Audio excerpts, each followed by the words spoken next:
Hey families, welcome back to the Architect Dinner Devo. Now in our story, Charlie, Sneed, and all of the friends are out spreading the truth in Phantom City, but one thing I keep noticing is how all the characters keep finding themselves alone. Now, do you like being alone too? Sometimes it's great, but also it's where the enemy likes to trap us most. Here's what I'm talking about. Ecclesiastes 4:10 says, if one person falls, the other can reach out and help, but someone who falls alone is in real trouble. Now you remember back to our first week of devotions when we talked about the story of Eve and the serpent? Yeah, she was tricked into believing a lie when she was hanging out with God and Adam and all the animals, right?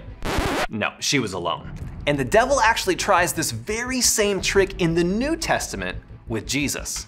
Matthew 4:1 says, Jesus was led by the Spirit into the wilderness to be tempted there by the devil. For 40 days and 40 nights he fasted and became very hungry.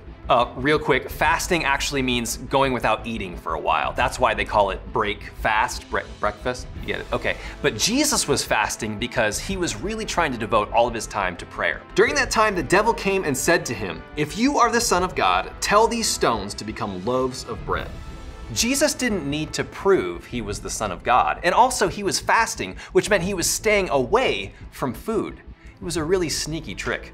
Let's keep reading.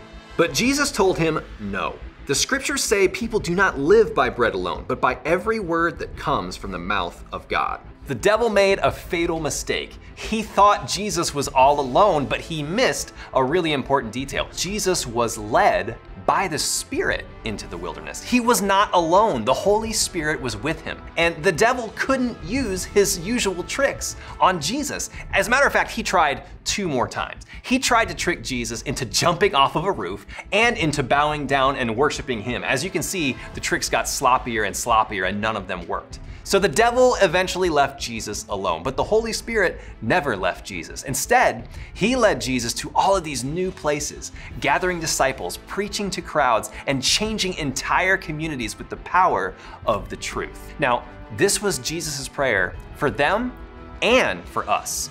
John 17:21 says, I pray that they will all be one, just as you and I are one. As you are in me, Father, and I am in you, may they be in us, so that the world will believe you sent me.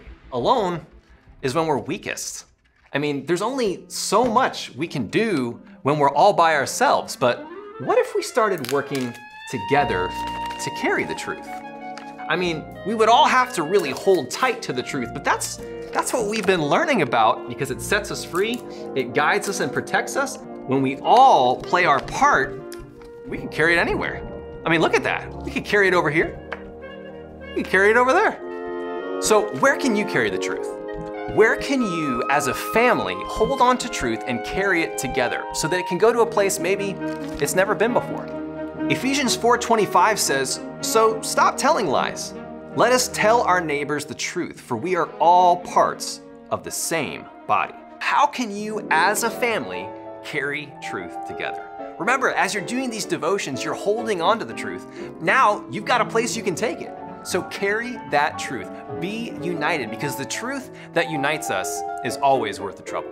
That's all for today's Architect Dinner Devo. See you next time.